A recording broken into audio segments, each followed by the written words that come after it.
Oi, meu nome é Isra Beatriz. Eu vou falar um pouco sobre o resumo que estudamos na unidade 1. Conceitos geométricos básicos. É a área da matemática que estuda as figuras planas, iniciando-se nos conceitos primitivos de ponto, reta e plano, e com base neles, desenvolvendo-se até a construção das figuras planas com o cálculo de suas respectivas áreas e perímetros.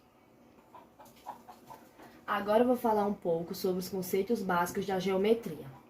Pontos são sempre representados por letras maiúsculas do nosso alfabeto, como está representado na figura. Retas.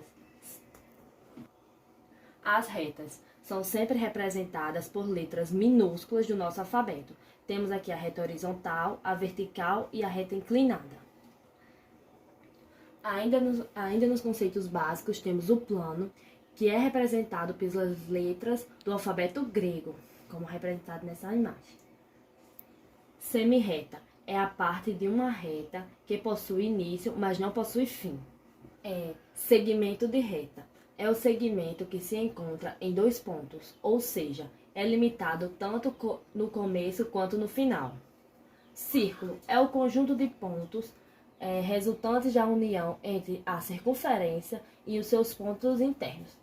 Como representando aqui na imagem, temos aqui a circunferência, o círculo, o diâmetro e o código de π. Vamos falar um pouco sobre ângulos. A definição de ângulos é a região formada pelo encontro entre duas semirretas que se classificam em ângulo agudo, que é quando sua abertura em grau é maior que 0 graus e menor que 90 graus. Já o ângulo reto é a medida exata de abertura de 90 graus. E o ângulo obtuso é a abertura maior que 90 graus e menor que 180 graus. Já o ângulo raso é quando a medida tem exatamente 180 graus. Região convexa. Uma região plana é chamada de região convexa se todo o segmento de reta cujas extremidades pertencem à região só tem um ponto na mesma região. Aqui um exemplo de ângulo convexo. Região não convexa. Uma região plana é chamada de região convexa se somente todo o segmento de suas retas cuja extremidade pertence à região só tem pontos da mesma região. E uma região não convexa ela é uma região côncava. Definição de ângulo é a reunião de duas semirretas e da mesma origem, não contidas em nenhuma mesma reta. Aqui temos um exemplo de ângulo não convexo.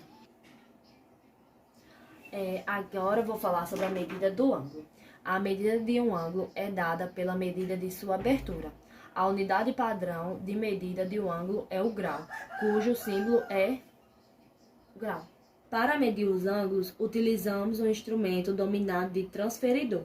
O transferidor já vem graduado com divisões de primeiro grau em primeiro grau. Existem dois tipos de transferidor, de 180 graus e de 380 graus. Agora, bissetriz de um ângulo. Bissetriz de um ângulo é a semirreta com origem na vértice deste ângulo e que divide dois outros ângulos congruentes. Em outras palavras, é a linha reta que divide os dois lados iguais, independente do formato desse ângulo. Polígonos. Polígono é uma figura formada por um conjunto de segmentos, tais que a interseção de dois segmentos do conjunto é um ponto extremo ou é vazia. Cada extremo de segmento também é extremo de mais um e somente mais um segmento do conjunto. Ou seja, polígonos são figuras planas fechadas, formadas por lados que, por sua vez, são segmentos de reta e se cruzam em nenhum ponto. Polígonos convexos. Polígonos convexos quando qualquer segmento de reta possui extremidades em seu interior está totalmente contíguo no polígono. O polígono convexo é um polígono simples, onde nenhum segmento de reta conectando dois pontos de seu perímetro passa a formar fora do polígono. Polígono diagonais. São segmentos de reta que ligam dois vértices não consecutivos de um polígono. Diagonais de um polígono. Aqui temos 4 exemplos de diagonais de um polígono. O N é representado pelos lados e o D é representado pelas retas. Aqui podemos ver que o quadrado tem 4 lados e 2 retas. Agora eu vou falar um pouco sobre triângulo. Triângulos são figuras geométricas formadas por três segmentos de reta que se encontram nas extremidades. Assim, são polígonos com três lados, três ângulos e três vértices. Um triângulo é um polígono que possui três lados e que necessariamente é uma figura plana, cujos lados são segmentos de reta. Agora, definições de triângulo. Triângulo isósceles é um triângulo que possui dois lados da mesma medida. Triângulo acutângulo é aquele que possui exatamente um ângulo agudo. Possui todos os seus ângulos internos menores que 90 graus, ou seja, a medida de cada ângulo interno é um ângulo agudo. Triângulo obtusângulo é aquele que possui um ângulo obtuso. Possui um dos ângulos internos com a medida maior que 90 graus e menor que 180 graus. Triângulo retângulo, quando um dos seus ângulos é reto, ou seja, igual a 90 graus, como a soma de três ângulos é sempre igual a 180 graus, os demais ângulos são necessariamente agudos. E tem um exemplo de todos os triângulos: o equilátero, o isósceles, o escaleno, o retângulo, o acutângulo e o obtusângulo. O triângulo escaleno é quando as medidas dos lados são todas diferentes. E o triângulo equilátero é quando possui três lados com a mesma medida. Congruência de triângulos: quando dois pares de ângulos correspondentes e respectivos lados entre eles são congruentes, os triângulos são congruentes. Casos de congruência de um triângulo. O primeiro caso de congruência de um triângulo é lado, lado, lado, L, L, L. Primeiro caso da congruência. Ao comparar dois triângulos, se as medidas dos três lados de um deles forem congruentes, as medidas dos três lados do outro triângulo, então, essa condição é o suficiente para afirmarmos que esse triângulo não é congruente. Segundo caso da congruência.